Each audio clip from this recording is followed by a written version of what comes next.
Everyone, welcome to my channel about writing stuff. My name's Camille and today we're talking about magic systems. And I'm super excited, so let's get into it. So for me, the way that I like to think about magic systems is first there's the high magic, which is how I like to describe it as free-floating magic. And then down here we have what I call concrete magic. And the difference between the free-floating magic and the concrete magic is, the one up here, it's very much in the air. We don't know the rules. It's very whimsical. This kind of magic is, like what Gandalf can do in Lord of the Rings. We don't really know what he can do. We just know that it's kind of awesome, but that, he can't use his magic to get the One Ring to Mordor.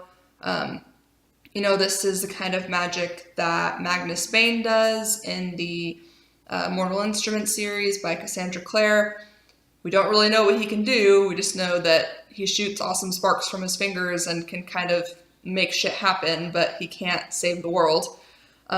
This is also like what the Hemstocks can do in The Ocean at the End of the Lane by Neil Gaiman. It's very whimsical. It's very much in the air. And the reader does not know the rules. Whereas the concrete magic it's very much a cohesive system. The reader knows all of the rules, and it's very apparent how the magic works, what can be done, what cannot be done. There are consequences, there are limitations to this sort of magic. This is Brandon Sanderson's Allomancy and Mistborn. This is Patrick Rothfuss's sympathetic magic and the Kingkiller Chronicle. Very, very hard, concrete sort of thing. And that's the first thing you want to decide is, oh, well, that's my dog barking. Probably to let me know that there are other dogs outside. Mom, there's dogs outside. Mom, come look at the dogs. So anyway, the first thing you want to decide is what kind of magic do you want? Do you want this free-floating, whimsical magic, or do you want the concrete system, cohesive magic? The benefits to the free-floating magic is, it's awesome, there's mystery, and there's a lot of whimsy to it, but with the free-floating magic, the reader does not know the rules, so, you can't really have your character just randomly saving the world with this magic we know nothing about, because that's completely unsatisfying.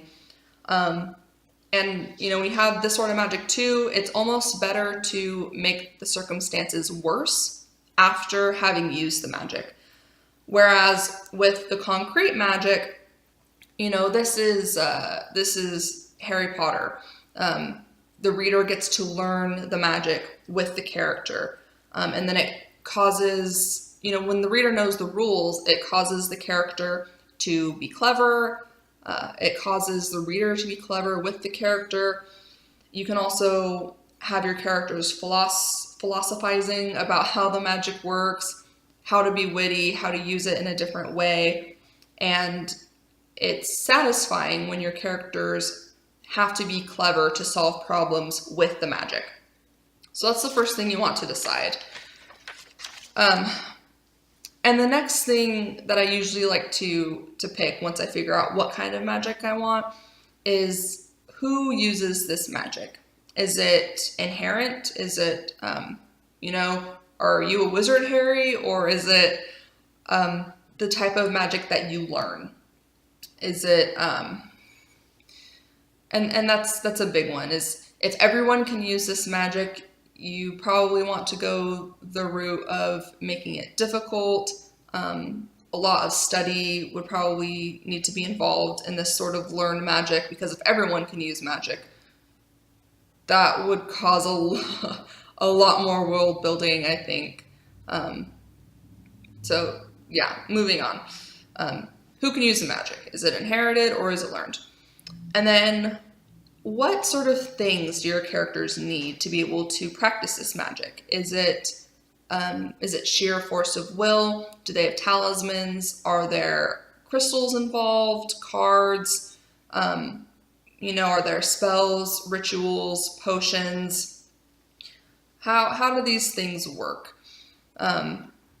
Is it like Harry Potter where you have to use a wand? Is it like Lord of the Rings where Gandalf has a staff? Is going back to the mortal instruments. Are there things like runes? Is there rune magic, sigildry? Is it written? And it can be anything. It's magic. You can make magic out of feathers and beads. It can be music. It can be with your thoughts. It could just there's a lot of room in magic. So get creative and going back to my world building video, make it your own. You can make a knitting magic. You can make a food magic. You can make an art magic. Whatever you want to do. And the big one too for this is what specifically can be done with your magic. That's the big core idea, is what can be done with your magic.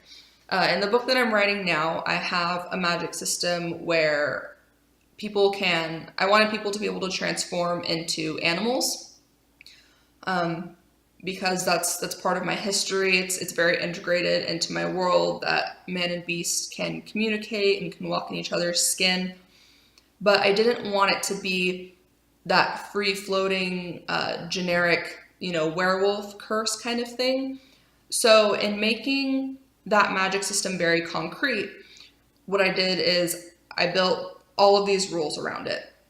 And, the basis of these rules is, if, say, I wanted to transform into a fox, then what I would need to do is find the fox, kill it.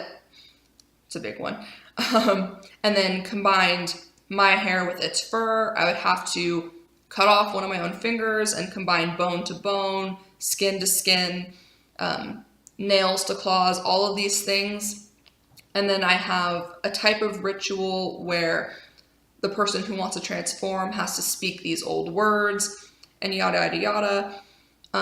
And that makes it more cohesive. There's rules involved, there's a structure.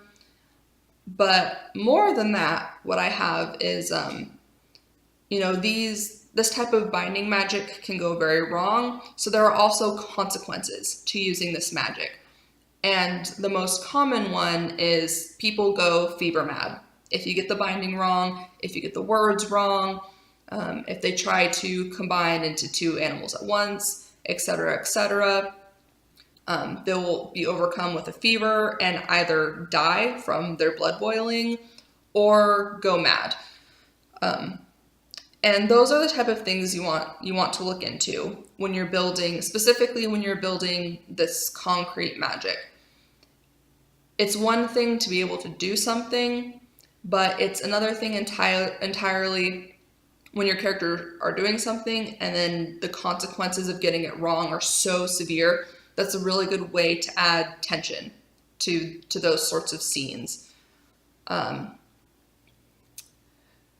used an example a few videos back about, these magic crystals that would let the holder change the weather patterns. And let's say that the consequence of using one of these crystals could be, like you lose a finger, but you only have 10 fingers. So if you have a character who has used these crystals 9 times and they're in a situation where they need to use one of these crystals to, bring a blizzard down on some evil enemy that's trying to kill him, but he only has 1 crystal left and he's using it for the antagonist at the end, and oh my gosh, what's going to happen? So much tension. And that's a goofy example, but when you're building magic, you need consequences, you need limitations and rules around these sorts of things, especially for the concrete magic.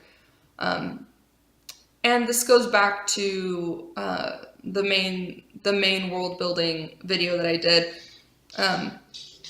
If you are extrapolating something like magic through the world, that can change everything from the family dynamic to global politics. And there will be people in the world who use this type of magic and go insane, or, you know, they turn dark side because they're power hungry.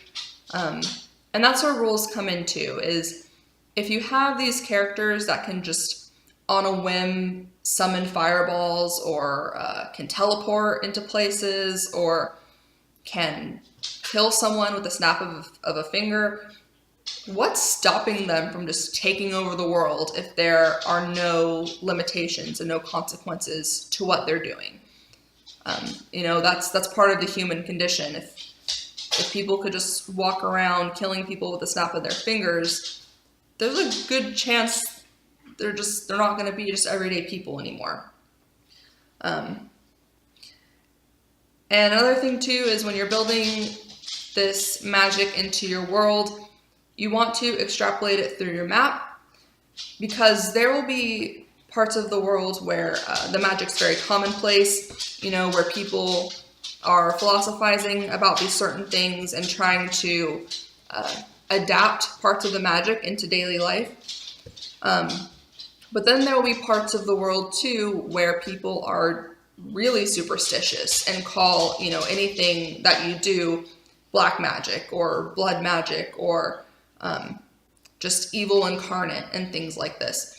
So especially if you're doing a large scope world that you have magic in, you can move from culture to culture and move from a culture where the magic is very commonplace to a culture where people want to burn you at the stake for being a witch, so to speak.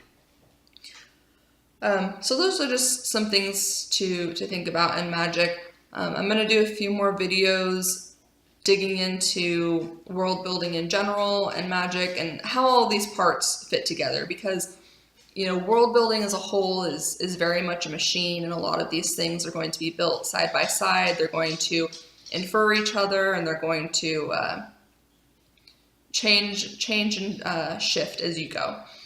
But for now, I have a resource for you guys, and it is Brandon Sanderson's BYU lectures, which are really great because they are geared specifically toward fantasy and science fiction.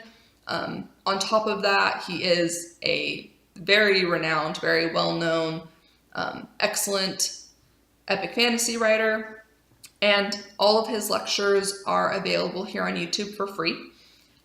More specifically, he has a great hour-long lecture on magic systems, and he can really dig into it a lot better than I can.